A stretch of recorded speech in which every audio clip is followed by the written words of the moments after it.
Bonjour à tous, nous sommes dans notre 7e causerie talmudique, brève leçon talmudique. Nous allons aborder une question originale sur ce qu'on appelle la mitzvah, le commandement, de raconter le soir de Pâques la sortie d'Égypte. Ce qu'on appelle en hébreu le Sipur Yetziat Mitzrayim. Alors, vous savez que les Juifs, le soir du 14 Nissan, donc c'était il y a quelques jours, ils font ce qu'on appelle un seder, une organisation, ils organisent un repas avec toute une cérémonie dans laquelle ils lisent la Haggadah qui regroupe les éléments essentiels à rappeler le soir de la fête de Pessah, le soir de la fête de Pâques. Cette mitzvah de Haggadah, on la trouve déduite en fait dans la Mishnah d'un verset de la Torah que nous allons voir tout de suite. Alors, vous avez deux versets, Deutéronome du chapitre 16, verset 3. Pendant la fête, tu ne mangeras pas du pain levé, mais tu mangeras 7 jours des pains sans levain, du pain d'affliction, car c'est avec précipitation que tu es sorti du pays d'Égypte. Il en sera ainsi, afin que tu te souviennes du jour où tu es sorti du pays d'Égypte, tous les jours de ta vie. Dans le verset Exode 13, 8, 10, nous lisons: Tu diras alors à ton fils, c'est grâce à ce que l'Éternel a fait pour moi lorsque je suis sorti d'Égypte. Ce sera pour toi comme un signe sur ta main et comme un souvenir entre tes yeux, afin que la loi de l'Éternel soit dans ta bouche, car c'est par sa main puissante que l'Éternel t'a fait sortir d'Égypte. Tu observeras cette ordonnance au temps fixé, d'année en année. Si on regarde les deux versets, vous verrez pourquoi j'ai commencé par le Deutéronome tout de suite. On observe un rapprochement et une différence. Le rapprochement, c'est que tous les deux parlent a priori du soir de Pessah, du moment où on célèbre la sortie d'Égypte. Puisque nous avons dans le premier verset, ce sera pour toi comme un signe sur ta main, etc. Tu observeras cette ordonnance au temps fixé. Donc c'est bien le temps fixé. Dans Deutéronome 16, 3 aussi, nous avons, pendant la fête, tu ne mangeras pas de pain levé, etc., afin que tu te souviennes de la sortie d'Égypte. Donc on a l'impression de dire les deux versets disent plus ou moins la même chose, avec des nuances de formulation. Mais là où il y a une nuance beaucoup plus grave pas dans le sens qu'on va en faire un procès, dans le sens qu'il faut comprendre, c'est que dans Deutéronome 16, 3, il n'est plus du tout question d'une célébration qui se limite au temps de la cérémonie pascale, c'est-à-dire de la fête de Pessah, mais bien afin que tu te souviennes du jour où tu es sorti d'Égypte, si vous voyez là ce que je souligne, tous les jours de ta vie. Donc c'est toute l'année. Alors dans la Mishnah, dans le traité Brachot, on trouve un texte qui est repris dans la Haggadah. La Mishnah nous dit en fait, alors je vais voir si j'arrive à la trouver, sinon on va la lire en français. La Mishnah nous dit, je vais vous le lire en hébreu et vous traduire, vous l'avez ici en français, mais je vais vous le traduire en hébreu. Maskirin Yetziat Mitzrayim Balelot. On rappelle la sortie d'Égypte aussi la nuit. Pas seulement le jour, mais aussi la nuit. On parle ici de toute l'année, pas simplement le soir de Pessah. Ce passage-là du Talmud parle de toute l'année. Amar Rabbi Eleazar ben Azaria, Rabbi Eleazar ben Azaria a dit: Areani ke ben shivim shana, cette phrase elle est très importante, mais elle va dévier trop de notre sujet si je l'analyse maintenant. Je suis comparable à un homme qui est déjà âgé de 70 ans. Velo zachiti, et en dépit de ce fait-là, je n'ai pas eu le mérite, le privilège, chez Théamer, de trouver où il a été dit dans la Torah, qu'il faut mentionner Yetziat Mitzrayim Balelot, la sortie d'Égypte la nuit. Rappelez-vous, dans la causerie de la semaine dernière, je vous ai montré, on cherche les sources. Le Talmud fait ça, il cherche les sources. Et Rabbi Eliezer ben Azaria, a dit qu'il n'a pas trouvé. Il a bien trouvé qu'il faut le mentionner le jour, mais la nuit, il n'a pas trouvé. Jusqu'à ce qu'il soit venu Benzoma, un autre rabbi, qui lui l'a interprété, donc il l'a déduit, du verset suivant. Quel verset? Le verset Deutéronome 16.3. Donc il reprend le verset de Deutéronome 16.3. Les ma'an tiskor et yom tsetera meretz mitzraim, pour que tu te rappelles le jour où tu es sorti d'Égypte, kol yemechayecha, tous les jours de ta vie. Alors vous allez voir à quel point le Talmud, une fois qu'on a compris le mécanisme, ça rentre tout seul. En hébreu, on a yemechayecha, les jours de ta vie.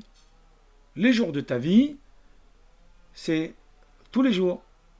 Pourquoi il y a le kol? Pourquoi il y a le tous les jours de ta vie? Exactement comme la causerie précédente, où il y avait toute graisse. Pourquoi il y a ce toute graisse? Alors à chaque fois qu'il y a un mot en plus dans un verset, ça vient pour inclure. Ça fait partie des 13 règles herméneutiques qui permettent de comprendre la Torah. Une des règles herméneutiques, elle parle de miout et ribouille. Miout, c'est quand il manque un mot, c'est que ça vient limiter le champ d'application de la loi. Ribouille, c'est quand il y a un mot supplémentaire, où là ça vient ajouter quelque chose au champ d'application de la loi.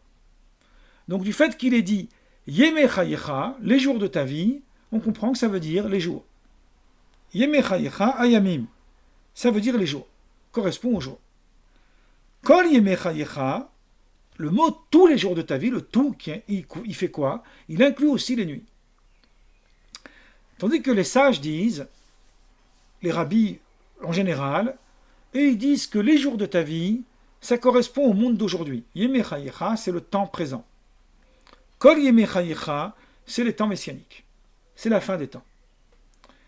Ici, on va suivre la logique dominante parmi les commentateurs de dire qu'en vérité, les sages ne sont pas en discussion avec Ben Zoma. Ils sont d'accord avec lui qu'il y a bien une obligation de mentionner la sortie d'Égypte le jour et de mentionner la sortie d'Égypte la nuit.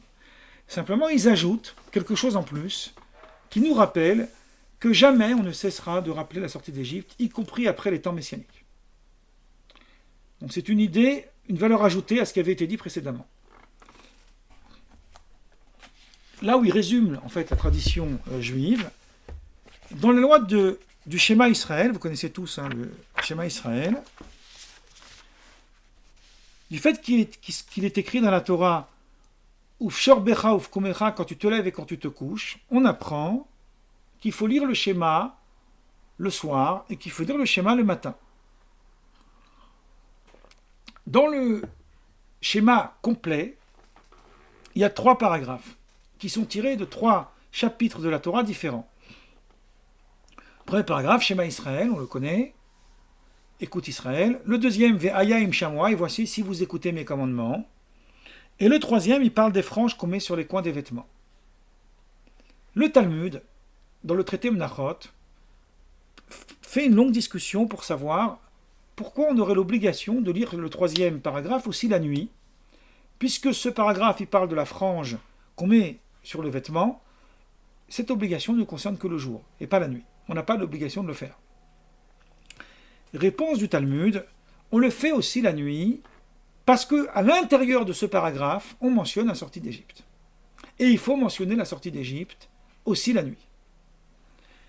Et voilà ce que nous dit Maïmonide. Pour résumer tout ce que je viens de vous dire. Dans le premier chapitre des lois du schéma, loi numéro 3. Afalpi she'en mitzvah tzitzit noheged balayla, même si la mitzvah, le commandement, il y a des mots qu'on ne va plus traduire maintenant, on va finir par les connaître par cœur.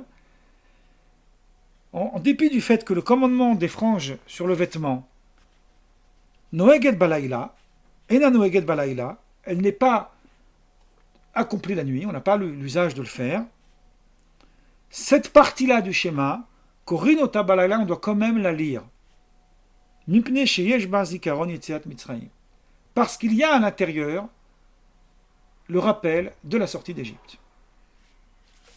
Ou mitzvah, il est un commandement de la Torah. Leaskir yetziat mitzraim bayom ou balayla, c'est un commandement de la Torah de mentionner la sortie d'Égypte le jour et la nuit. Chez Nehemar, comme il est dit, les ma'an tiskor, afin que tu te souviennes.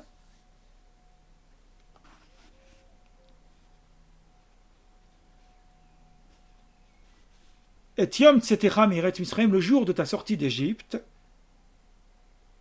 Kol Yemechayecha, tous les jours de ta vie. Donc, il conclut comme Ben Zoma que tous les jours de ta vie, ça veut dire aussi la nuit. Donc c'est pour ça que cette troisième partie du schéma, on a aussi instauré dans le rituel de prière, pas seulement le matin, mais aussi le soir. Voilà. Dans le livre des commandements, le Sefer HaMitzvot de Maïmonide, alors c'est un livre qui existe en français, j'aime bien le mentionner quand elles sont traduites, alors c'est pas ce livre-là, pardon. C'est ce livre-là, le livre des commandements. Ça a été édité dans les éditions L'Âge d'Homme. Donc c'est un livre qui existe en français. Maïmonide compte et explique brièvement les 613 commandements de la Torah, les 248 commandements positifs et les 365 commandements négatifs. Dans le commandement 156, Maïmonide nous dit, je ne vais pas le lire entièrement, je vais lire juste la première phrase. C'est un commandement de la Torah de raconter la sortie d'Égypte le 15 Nissan. Il y a bien une mitzvah de la Torah de raconter la sortie d'Égypte le 15 Nissan. Si on regarde tous les autres commandements positifs, on ne trouve nulle part de commandement spécifique aux autres jours de l'année. Cette question, elle a été posée par un des grands classiques de la littérature rabbinique que je vous ai déjà cité, le Midrash Trinour. Là, je l'ai ici en partie parce que l'auteur n'a pas fini ce travail. C'est une œuvre complètement annotée avec un très long commentaire. Midrash Trinour, c'est un rabbi qu'on appelle Joseph Bavad et qui est né en 1801 et mort en 1874. Le Midrash Trinour est un des plus grands auteurs talmudistes en fait des derniers siècles, et c'est l'ouvrage parmi ce qu'on appelle les œuvres des Acharonim qui a été le plus cité dans la littérature rabbinique postérieure. Donc lui, dans la Mitzvah 21, notre auteur, c'est un livre assez épais, c'est comme une encyclopédie, il pose la question et il dit à quoi ça sert, pourquoi on a ce commandement de mentionner la sortie d'Égypte le soir de Pessah, qui n'inclut pas a priori le reste de l'année, alors que Maïmonide lui-même nous dit qu'il y a bien une mitzvah, qu'il y a bien un commandement de lire le schéma le soir avec la partie qui concerne la sortie d'Égypte, parce qu'il faut mentionner la sortie d'Égypte. Cette question, elle a fait couler énormément d'encre. Moi, je vais résumer ici un petit point. C'est une question, une des plus classiques. Je ne vous amène pas dans des trucs, dans des impasses. Il y a un livre assez exceptionnel pour être remarqué, un tout petit ouvrage. C'est la Haggadah de Pessah du rabbi de Lubavitch, Nerson, qui est mort dans les années 90. Il a rédigé un commentaire assez intéressant. Il ne commente pas le texte à proprement parler, ou disons très peu. Lui, il s'intéresse à retrouver les sources et les origines des coutumes qu'on avait l'habitude de faire pendant la lecture de la Haggadah le soir de Pessah. C'est un texte qui a été traduit en français, mais il me faudra du temps pour que je vous le retrouve. Et le Rav Zevin, qui est une de mes grandes références, a écrit une recension sur ce petit texte qui a été écrit dans les années 40. Et il dit sur ce texte, si je ne voulais pas choquer le judaïsme orthodoxe institué, je dirais qu'il s'agit d'une œuvre scientifique de premier ordre. Il y a vraiment une recherche qui a été faite à l'intérieur de ce travail-là. Et là, il nous dit dans ce petit ouvrage, il dit « Ve'af she mitzvah min haTorah le'askir yetziat Mitzrayim bechol yom ou balayla » C'est vrai qu'il y a un commandement de la Torah de mentionner la sortie d'Égypte le jour et la nuit. Yesh lechalek benehem, il faut faire une distinction entre les deux commandements. Et il va nous donner 6 nuances. Alors, moi, il n'y en a qu'une qui va m'intéresser, donc je vais y aller vite. Première nuance, les askir, ça veut dire uniquement mentionner. Or, donc on a une différence de langage. Même chez Maïmonide, on retrouve cette différence. Pour le soir de Pessah, Maïmonide dit raconter. Raconter, c'est l'idée de s'asseoir, de raconter une histoire et d'échanger, d'avoir quelque chose de complet. Le reste de l'année, on mentionne. C'est comme si on mentionne le nom de quelqu'un. Donc il n'y a pas une célébration qui est plus forte qu'une mention uniquement. Donc, on peut imaginer même, d'après certains commentateurs, que mention, ça ne veut pas forcément dire avec la bouche. Ça peut même être sans souvenir, sans rappeler. Deuxième explication, pour le cas où ça ne suffirait pas de s'en rappeler dans la tête, il dit non. Il dit srira, ça peut être uniquement avec la parole, mais c'est pas dibour, c'est pas comme agada. Parce que le mot agada du livre, qu'on appelle la agada, ça veut dire raconter. En réalité, ça veut dire aussi parler dans l'hébreu moderne. Si je dis à quelqu'un tagidli, ça veut dire dis-moi. Les hagid, c'est parler. Mais c'est parler d'une façon plus prolixe qu'une simple parole. Il y a aussi amira, c'est le dire. Il y a plusieurs termes qui disent parler en hébreu. Ensuite, on a le 3 qui nous dit, en revenant sur le verset de l'Exode, on va mieux comprendre. Le verset de l'Exode nous dit, tu diras à ton fils, vi gata levincha. Dans d'autres endroits, on nous dit, si ton fils t'interroge. C'est-à-dire qu'il y a la notion de question-réponse. Il y a la notion de transmission. Il y a l'idée qu'il faut dire à quelqu'un qui nous répond. Voilà. Il faut que ça soit une forme dialogale. Il faut qu'il y ait un dialogue. Alors que toute l'année, on ne va pas dialoguer avec les gens, on va juste se rappeler de la sortie d'Égypte. Et là, il y a le 4e qui nous intéresse. La sortie d'Égypte, le soir de Pessah, qu'il faut la mentionner, elle fait partie des commandements de la Torah, puisqu'elle est dans les 613. Alors que la mitzvah de le raconter le reste de la semaine, c'est un commandement qui n'est pas dans les 613 commandements. On va essayer de comprendre pourquoi. Comment se fait-il qu'il n'y a pas de commandement dans les 613 commandements? 5e réponse, il n'y aura pas d'obligation dans les temps messianiques, là c'est très intéressant, de mentionner la sortie d'Égypte tous les jours de sa vie. Par contre, le soir de Pessah, il faudra continuer à célébrer la sortie d'Égypte. Et 6e,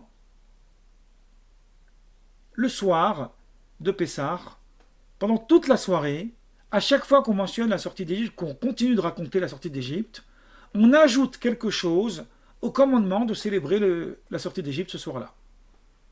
Alors que toute l'année, il suffit de le mentionner une fois. On n'a pas besoin d'élargir et de prendre son temps, etc. On l'a dit une fois, ça ne sert à rien de le redire une deuxième fois, ça ne va pas ajouter quelque chose à notre commandement.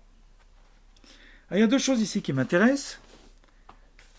Je vais m'arrêter sur la question, d'abord, du compte des 613 commandements. Comment ça fonctionne? Et ensuite, je vais m'arrêter sur la 2e question qui nous intéresse plus encore, l'histoire de l'interrogation avec le fils.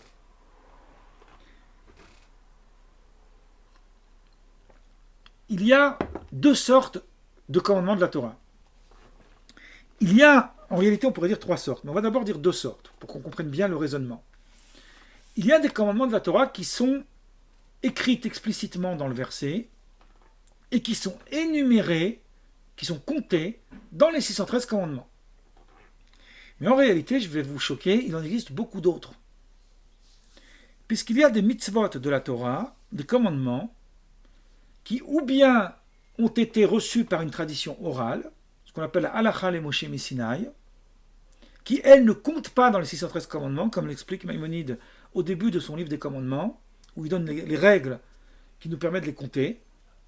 Donc il dit, tout ce qui relève d'une halacha le Moshe Messinaï, c'est-à-dire d'une loi transmise à Moïse, qu'on connaît de tradition, ça ne compte pas dans les 613 commandements. Mais il y a aussi une autre chose qui ne compte pas dans les 613 commandements, quelque chose qui est déduit par une règle herméneutique. Si on doit le déduire d'une règle herméneutique, c'est que ce n'est pas dans les 113 commandements. Les 113 commandements, il faut que ça soit écrit qu'il faut faire telle et telle chose. Donc ça veut dire que lorsque c'est par extension, ça découle du commandement initial d'autres commandements qu'on appelle des dérivés, des extensions. D'après l'explication que je vous donne, on va en réalité comprendre une chose. Et ça va nous aider à comprendre la suite. Et là, je vais rentrer plus dans un domaine philosophique. En réalité, il n'y a qu'une seule mitzvah de mentionner la sortie d'Égypte. Cette mitzvah concerne uniquement le soir de Pessah et pas les autres soirs de l'année. Ça, c'est la mitzvah globale. Il faut célébrer Pessah. Donc, quand ça arrive, Pessah, on célèbre Pessah, comment? En racontant la sortie d'Égypte. Mais du fait que la sortie d'Égypte, c'est un événement central dans le judaïsme, le verset, par une formulation, indique une extension pour tous les jours de la vie de l'homme. Parce que tous les jours de la vie de l'homme doit se considérer comme étant sorti d'Égypte. Bechol yom vayom, tous les jours, dans chaque génération, on doit se considérer comme étant sorti d'Égypte. Du fait qu'on dit que dans toutes les générations, on doit se considérer comme étant sorti d'Égypte, ça veut dire que la sortie d'Égypte, ce n'est pas quelque chose qui a eu lieu dans un instant précis, mais elle se prolonge dans la durée, elle se prolonge dans le temps. Donc, pour qu'elle puisse perdurer dans le temps, il faut la transmission. Donc, il faut la mentionner au Fils.